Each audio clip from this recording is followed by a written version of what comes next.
Hey guys, so for those of you who decided to split up your reading, just a quick recap.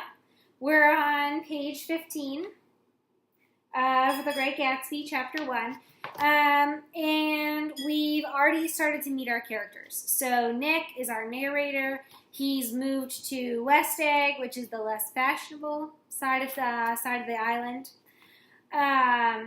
And he's going over to dinner at his cousin's house, Daisy. She's married to Tom. Tom is described as this really rough, opinionated, sport, peaked in college, kind of thinks he's the best, likes to control the people around him. Daisy is really kind of flighty. She's kind of that girl. She lies on the couch and she acts all pretty. She has a whispery voice. And, but there's something sad about her character. And, we also met Jordan, her friend, who was over at the house. And so remember, we got some foreshadowing in chapter 1. We got that first little bit. So we know something bad is happening, but then the story did a flashback, and now we're getting the story from the beginning. So Nick has just moved there. Right now we're at the end of the dinner party, middle of page 14.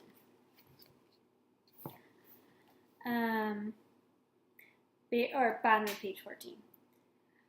Miss Baker and I exchanged a short glance conspicuously devoid of meaning. I was about to speak when she sat up alertly and said, "Shh," in a warning voice. A subdued, impassioned murmur was audible in the room beyond, and Miss Baker leaned forward, unashamed, trying to hear. The murmur trembled on the verge of coherence, sank down, mounted excitably, then ceased altogether. "This Mr. Gatsby you spoke of is my neighbor," I said. "Don't talk. I want to hear what happens." "Something happening?" I inquired innocently. "You mean to say you don't know?" said Miss Baker, honestly surprised. "I thought everyone knew." "I don't." "Why," she said hesitantly, "Tom's got some woman in New York." "Got some woman," I repeated blankly. Miss Baker nodded. "She might have the decency not to telephone him at dinner time, don't you think?" Almost before I had grasped her meaning, there was the flutter of a dress and the crunch of leather boots, and Tom and Daisy were back at the table. "It couldn't be helped," cried Daisy with tense gaiety. She sat down, glanced searchingly at Miss Baker and then at me, and continued. "I looked outdoors for a minute, and it's very romantic outdoors. There's a bird on the lawn that I think must be a nightingale come over to the corner to the White Star Line. He's singing away," her voice sang. "It's romantic, isn't it, Tom?" "Very romantic," he said, and then miserably to me, if it's light enough after dinner, I want to take you down to the stables." The telephone rang inside startlingly, and as Daisy shook her head decisively at Tom, the subject of the stables, in fact all subjects, vanished into air. Amongst the broken fragments of the last 5 minutes at table, I remember the candles being lit again, pointlessly, and I was conscious of wanting to look squarely at everyone and yet avoid all eyes. I couldn't guess what Daisy and Tom were thinking, but I doubt if even Miss Baker, who seemed to have mastered a certain hearty skepticism, was able utterly to put this fifth guest's shrill, metallic urgency out of mind. To a certain temperament, the situation might have seemed intriguing. My own instinct was to telephone immediately for the police. The horses, needlessly to say, were not mentioned again. Tom and Miss Baker, with several feet of twilight between them, strolled back into the library, as if to a vigil beside a perfectly tangible body, while trying to look pleasantly uninterested and a little deaf. I followed Daisy around a chain of connecting verandas to the porch in front. In its deep gloom, we sat down side by side on wicker settee. Daisy took her face in her hands as if feeling its lovely shape, and her eyes moved gradually out into the velvet dusk. I saw that turbulent emotions possessed her, so I asked what I thought would be some sedative questions about her little girl. "We don't know each other very well, Nick," she said suddenly. "Even if we are cousins, you didn't come to my wedding." "I wasn't back from the war." "That's true," she said. She hesitated. "Well, I've had a very bad time, Nick, and I'm pretty cynical about everything." Evidently, she had reason to be. I waited, but she didn't say any more, and after a moment I returned rather feebly to the subject of her daughter. I suppose she talks and eats and everything? Oh, yes, she looked at me absently. Listen, Nick, let me tell you what I said when she was born. Would you like to hear? Very much. It'll show you how I've gotten to feel about things. Well, she was less than an hour old, and Tom was God knows where. I woke up out of the ether with an utterly abandoned feeling, and asked the nurse right away if it were a boy or a girl. She told me it was a girl, and so I turned my head away and wept. All right, I said, I'm glad it's a girl, and I hope she'll be a fool. That's the best thing a girl can be in this world, a beautiful little fool. You see, I think everything's terrible anyhow, she went on in a convinced way. Everybody thinks so, the most advanced people, and I know. I've been everywhere, and I've seen everything and done everything. Her eyes flashed around her in a defiant way, rather like Tom's, and she laughed with a thrilling scorn. Sophisticated! God, I'm sophisticated. The instant her voice broke off, ceasing to compel my attention, my belief, I felt the basic insincerity of what she said. It made me uneasy, as though the whole evening had been a trick of some sort, to exact a contributory motion from me.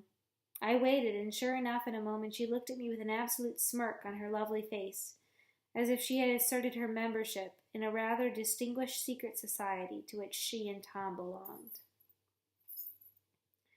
Inside, the crimson room bloomed with light.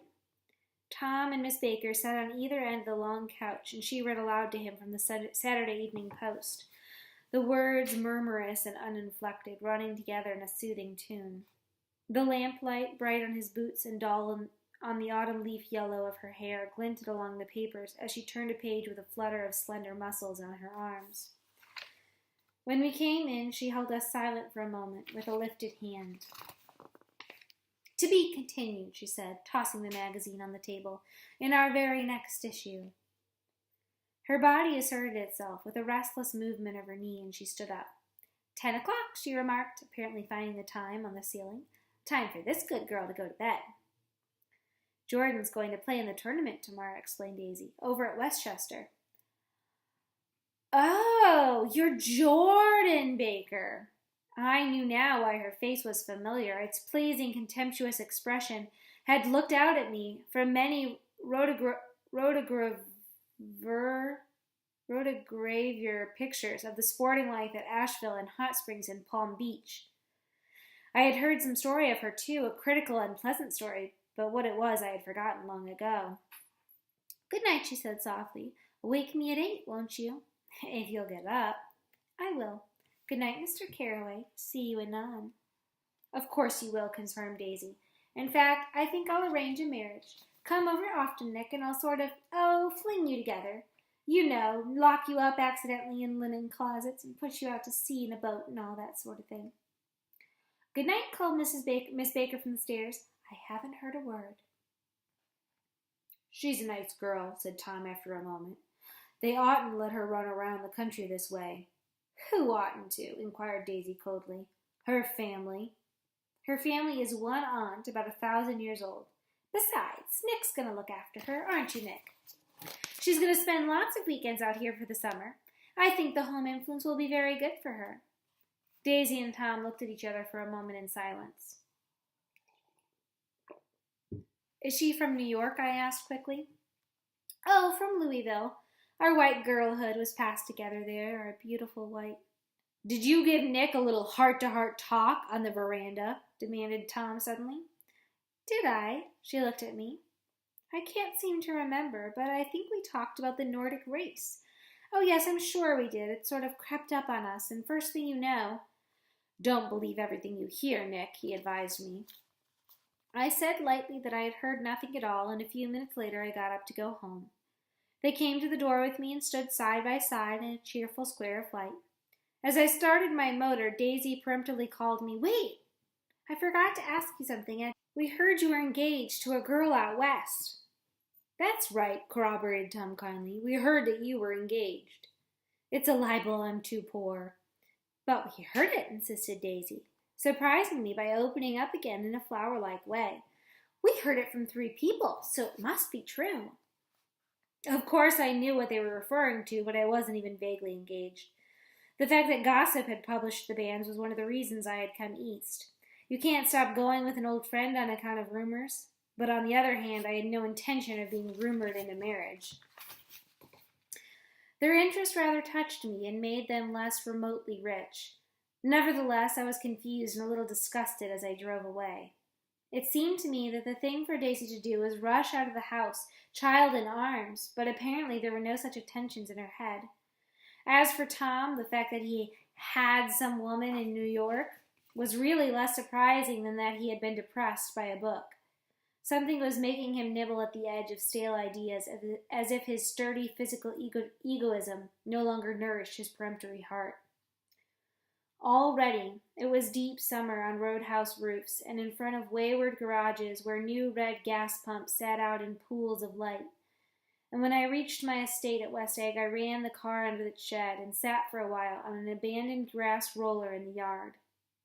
The wind had blown off, leaving a loud, bright night, with wings beating in the trees and a persistent organ sound as the full bellows of the earth blew the frogs full of life. The silhouette of a moving cat wavered across the moonlight, and turning my head to watch it, I saw that I was not alone. 50 feet away, a figure had emerged from the shadow of my neighbor's mansion, and was standing with his hands in his pockets regarding the silver pepper of the stars. Something in his leisurely movements and the secure position of his feet upon the lawn suggested that it was Mr. Gatsby himself, come out to determine what share was his of our local heavens. I decided to call him. Miss Baker had mentioned him at dinner, and that would do for an introduction. But I didn't call him, for he gave a sudden intimation that he was content to be alone. He stretched out his arms towards the dark water in a curious way, and far as I was from him, I could have sworn he was trembling.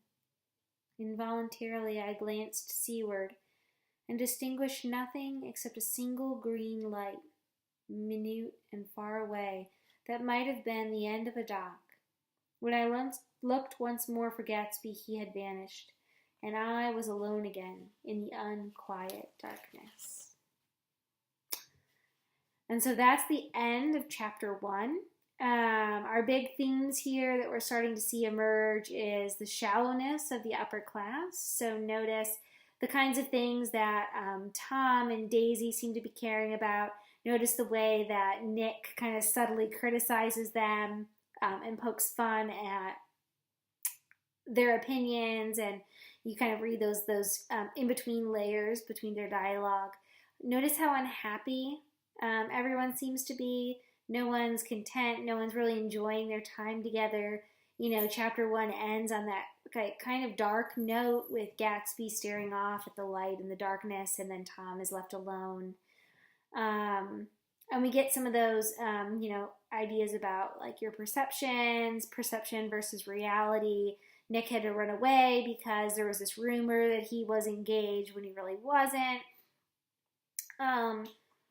So we're just starting to see these themes emerge. Stay tuned for chapter 2.